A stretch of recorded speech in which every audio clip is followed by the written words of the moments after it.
cannot be more stoked about our next guest, but I gotta get you loud. This is a big deal, ladies and gentlemen. He's an actor. He lives here in our fair city now. Please, let's get real loud for Daniel Baldwin. Let's hear it for him. Daniel Baldwin.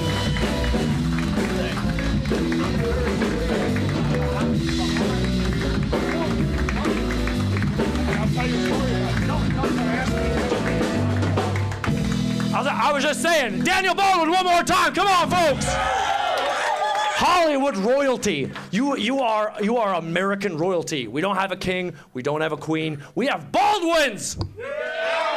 Well, you know, Canada, in order to provoke a nuclear war with the United States, decided they had to hit them with their most valued asset. Do you remember the movie? I do. South Park, bigger, longer, uncut. Of course, they bombed the Baldwin brother compound. You survived. I was the one that went, fuck you. And yeah. I had the best line. You know, Alec, what sucks about being a Baldwin? Nothing! Yeah. Of course, that was 20 years ago. But anyway.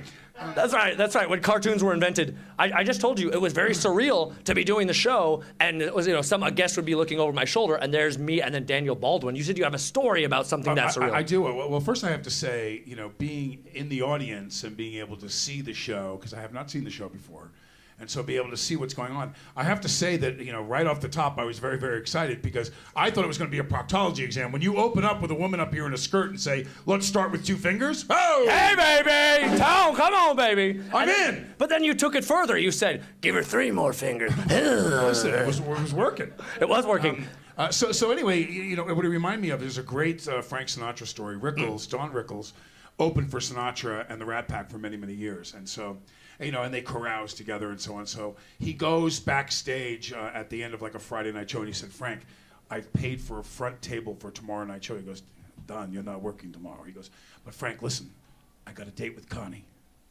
You got a date with Connie, and this is this chick. He was a dancer, and everybody wanted her, and no one could lay their hands on her. And Rickles gets a date with this girl. So he's going to big dog it, and he's got the table up front for Frank's show. And Frank used to enter from behind the audience, and they would pop a spotlight on him, and he would walk in, because he would have huge dignitaries and heads of state and so on and so on. So he'd hobnob with him as he walked in. So Rickles says to him, Frank, could you do me a favor, please? I'm trying to impress this girl. I'm trying to get laid. Come up to my table and say, hey, Don, how you doing? He goes, Donnie, I only say hello to a couple of people. I got to get up there and do my show. I really can't take it. He goes, Jesus Christ almighty, Frank, I'm trying to get laid here. Will you help me out? I open up for you 3 times a week. I need you to come by and say, you can't do me a favor? He goes, all right, Don, all right. So we cut to the next night, and then they're sitting there, ladies and gentlemen, the chairman of the board, Frank Sinatra. And Frank comes walking everything, and he walks up to Rickles, and he goes, Don, how you doing? He goes, not now, Frank. Can't you see I'm busy? And he fucking blows Sinatra off in front of the chick to try to look big. Oh, my God. Rickles told that story in front of me. It was better than I told it. No, that was beautiful. Come on, let's give it up for Daniel. No, that's great. That is great.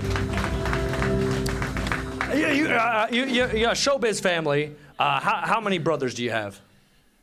Are we excluding Zeppo and Harpo, or are we? Yeah, we're gonna do. Yeah. Well, I have 2 sisters too, so it's Beth. Beth? Wikipedia doesn't say that. What's their fucking problem? Those 15-year-old boys who write those internet articles should say that you got sisters. It's Beth, Alec, Daniel, Billy, Jane, and Stephen. So now Beth is she's the matriarch. This is so funny. That's so clever. It's not a news you want to love, but thank you, folks. We will do it. We'll get there. We will do it. We're doing it right now. That's 4 fingers. It's after the show, baby. Yeah. Hey, baby. Hey, Tone, come on. Wake up, Tone. Get in there. Draw there, big guy. Come on, baby. Come on, baby. Stay with me now. Now, you and Tony, you guys shop at the same store. 400 Oak Street. All right. Now, you've done over 100 movies. Is that true? That is true. I've done over 100. 100, folks. 100. Yeah. Now, do you remember? Can you say I've done 364 shows? I don't remember them all. I don't remember the last thing I did because the hand sanitizer. I've got about a fucking decade I can't remember, man. So, yeah. You know what I mean? We printed up, by printed up, we mean we wrote with a Sharpie. 100 of them you wrote? Some selected stuff from your IMDb. I'm going to test him, see if he remembers. We're going to go current. What am I supposed to do? Describe the film? Or what? Just say if you remember and give me just like an anecdote, a thing if you know you played. Oba the Last Samurai, 2011. Yeah, great film I shot. It was about the, this is actually a true true story. Oba was found in the mountains in Siam in 1987. He was still fighting World War II. He had been up there for 40 years, and they found this soldier up there who had been left. All his men had died, most of them of old age, and they found him up there. He thought the war was still going on. No one had ever told him, and it's a true story about this. But the internet. Someone's got to tweet Oba. All right, let's talk Stripperland. I got to do that. Stripperland was part of my policy when I moved here to Oregon. Part of your policy? Yeah. Hey, Stripperland's part of my policy too, bro. Yeah. Yellow sweaters suck, by the way. But anyway. Yeah, they do. She's still here? She's still here? She's still here. I know, we really wanted you. When Hollywood royalty says take off the sweater in so many words. What's with the bumblebee thing, babe? Come on. Oh, yeah, look at her. She's back there. She's back there. Yeah. And then you walk through the door. Oh, baby. I can tell you. Come on, take it off for Daniel. Distinction, a real big spender.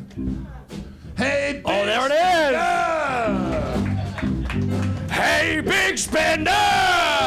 One more time. Spend a little time with me. Yeah! That's getting it done. That's getting it done right there.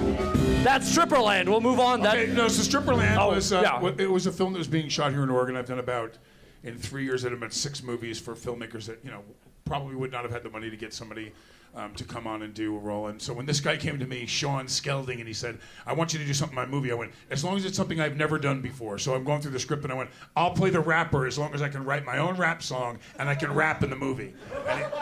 Can I wrote my own rap. Do you feel me, Holmes? Can I? Okay. Now, can I Lipton it for a second? My favorite line that I wrote in the rap song? Will you please sing the rap for us now? I won't sing the whole rap, but let me see. What was my favorite line in the song? Can I sing? All right, Easy, Pimpin'. Snoop. In your sweater vest. The sun went down when I hit Slauson. On my way to the strip. Now I'm just flossing. Oh! Because niggas, they will do Jack moves, black fools, black fools. Trying to set me up for a 211. Fuck around and get caught up in a 187. All right, stop. That's insane.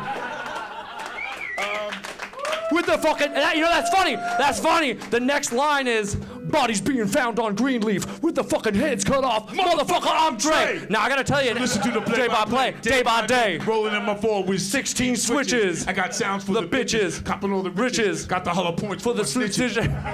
So why you just walk on by? Cause I'm too hard to lift. And no, this ain't Aerosmith. It's a motherfucking DRE from the CPT on a rhyming street. Straight G. All right, so my favorite line? Yeah, your favorite line. Bitch gets down on one knee as you gaze up at my scepter to confirm that it is me. Oh my God, that was graphic. Can I give you an anecdote about Greenleaf? I was reliving the moment. Whenever. No, I was right. We were both in the moment. Thank you. I did almost smack fools, black fools, because I was sorry. Greenleaf. I was shooting a bit in Compton. I was in Los Angeles this year doing the Ed Forman Show, and I was in Compton, and we were looking for locations to shoot a bit about Ed assimilating, because I was becoming one of the community. I wanted to talk to the people, and we went from the Welcome to Compton sign. It was by a Best Buy. It just wasn't Compton-y enough, and then so my friend said, let's go down to Greenleaf.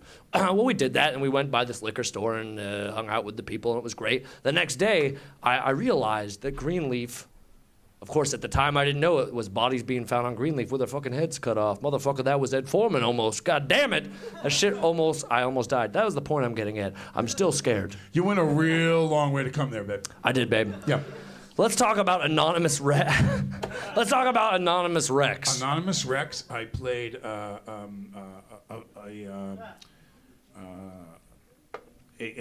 human being that was actually a dinosaur. You don't have to tell me anything other than that. Yeah, we had a film called... Let me just write this down. I actually wrote a film called Tyrannosaurus Rex about the first black dinosaur, so we're gonna... I don't know why I looked at you. I do know why I looked at you. That was the job description on that. Oh, he just wrote down the job description, and there's a lot of zeros. We want you to play a dinosaur, a man that's a detective that turns into a dinosaur. Why the fuck would I... Ooh, that much money, that's a lot of money to play that. All right, I'll play... Be a fucking dinosaur. Yeah. I could be a Tyranno Let's Raptor. Sign the check. King of the Ants. Speaking of weird things, you in King of the Have you Ants? ever seen King of the Ants? I have not seen King of the Oh Ants. man, King of the Ants is a cool movie. Okay, then we'll go on from that. What about Wild Grizzly? We're on an animal theme here. Wild Grizzly, I got to work with Bart the bear that also my brother Alec got to work with in The Edge. Oh. And I got to tell you something. When you work with a 10.5-foot grizzly bear, it was just literally a tripwire that's at about knee height. And I'm lying on the ground in this cave, and so they bring this guy. The bear was very famous. It worked in a lot of movies. And the You're talking about Alec. No, I'm not talking about Alec. No. That only happens on airplanes. But anyway. But he the guy brings the bear up, and and it's kind of crawling up really slow. It's still pretty impressive. But when it stood up, and it does the growling at me, I was on the ground, and it was where that light is from where I am. And this is a fucking grizzly bear. How tall would you say it is? Oh, it was over 10 feet tall. It was over a basketball rim. Manute Bol And tall. it weighed, I think, 1,400 pounds. And it's going, and it's being cued all by hand signs. They don't do anything because the sound is rolling in the movie. But I thought, what if he has a bad day? What if he gets pissed?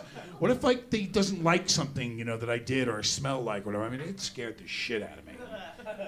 Yeah.